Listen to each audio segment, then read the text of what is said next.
Hey yo, what's up? Nama saya Diki Arya dan Saya Aryo Prima. Ya, kami akan mempresentasikan tentang struktur CPU.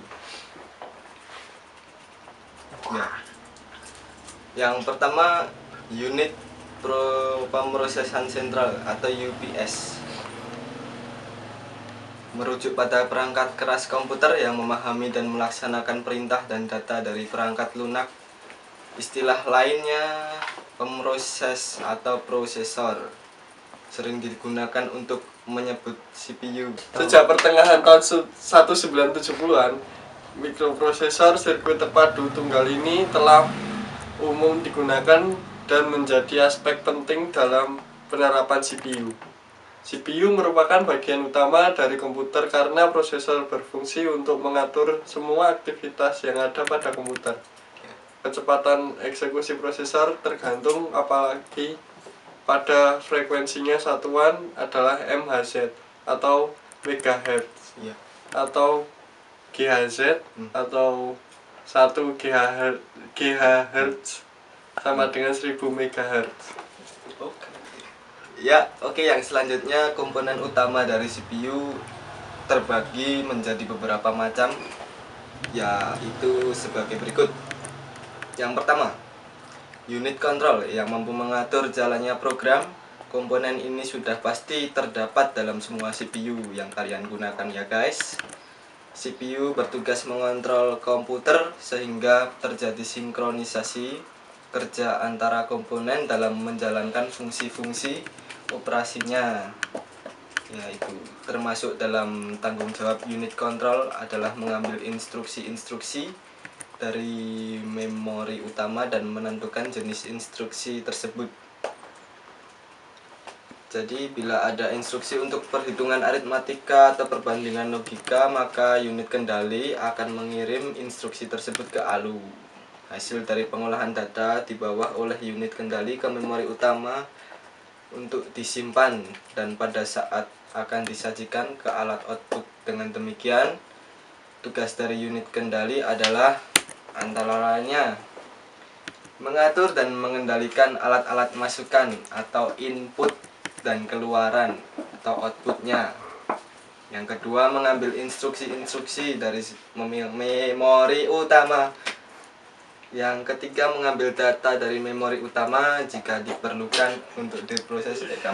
Yang keempat, ini mengirim instruksi ke ALU bila ada perhitungan aritmatika atau perbandingan logika serta mengawasi kerja dari ALU tersebut. Dan yang terakhir adalah menyimpan hasil proses ke memori utama. Ya. Oke, yang selanjutnya, register merupakan alat penyimpanan kecil yang mempunyai kecepatan akses cukup tinggi yang digunakan untuk menyimpan data atau instruksi yang sedang diproses. Memori ini bersifat sementara, biasanya digunakan untuk menyimpan data saat diolah ataupun data untuk pengolahan selanjutnya. Secara analogi, register ini dapat diibaratkan sebagai ingatan di otak bila kita melakukan pengolahan data secara manual, sehingga otak dapat diibaratkan sebagai CPU yang berisi ingatan-ingatan satuan kendali yang mengatur seluruh kegiatan tubuh dan mempunyai tempat untuk melakukan perhitungan dan perbandingan logika. Yang selanjutnya ALU, unit yang bertugas untuk melakukan operasi aritmatika dan operasi logika berdasarkan instruksi yang ditentukan.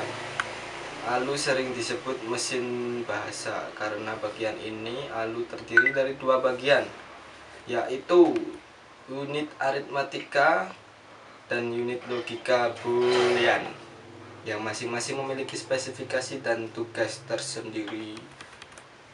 Tugas utama dari ALU adalah melakukan semua perhitungan aritmatika yang terjadi sesuai dengan instruksi program. ALU melakukan semua operasi dengan dasar penjumlahan sehingga sirkuit elektronik yang digunakan disebut adder. CPU interconnection adalah sistem koneksi dan bus yang menghubungkan komponen internal CPU, yaitu ALU, unit control, dan register-register.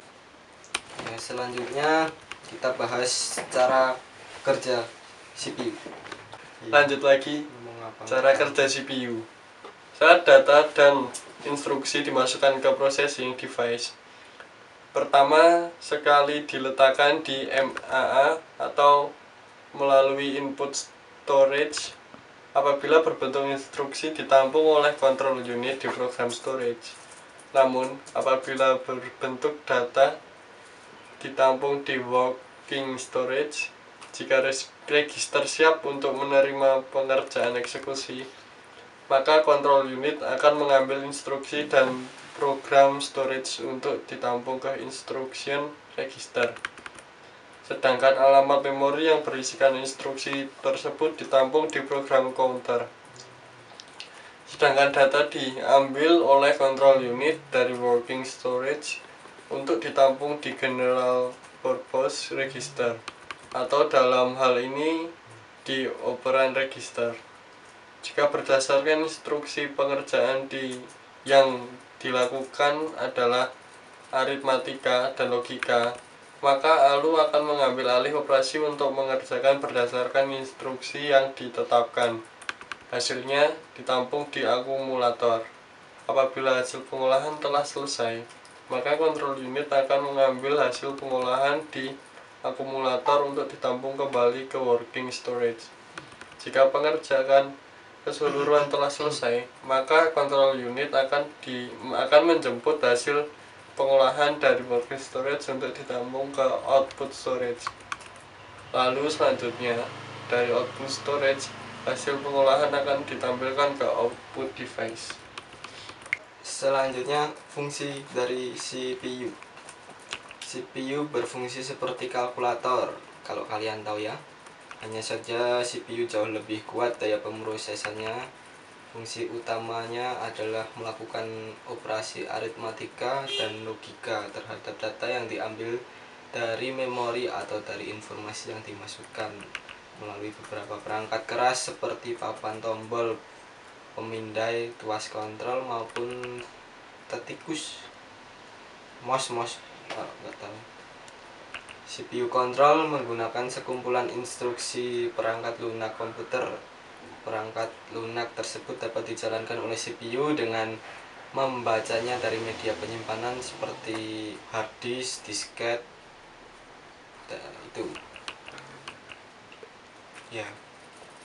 Instruksi-instruksi tersebut kemudian disimpan terlebih dahulu pada memori fisik atau MMA, yang mana setiap instruksi akan diberi alamat unik yang disebut alamat memori.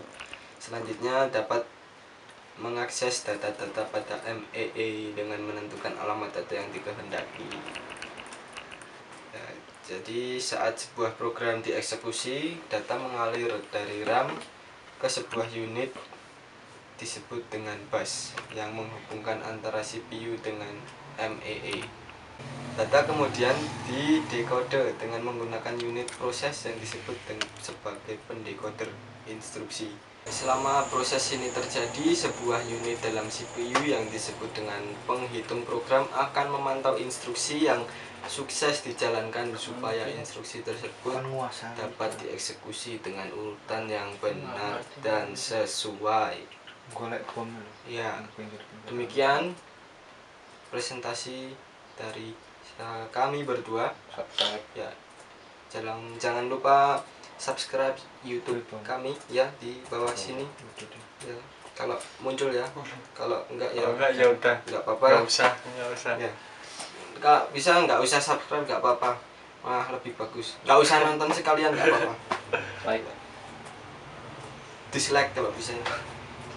Iya, Dislike yang banyak. iya. Jadilah haters kami. Oke, bagus. Ini pesan terakhir dari kami. Ya,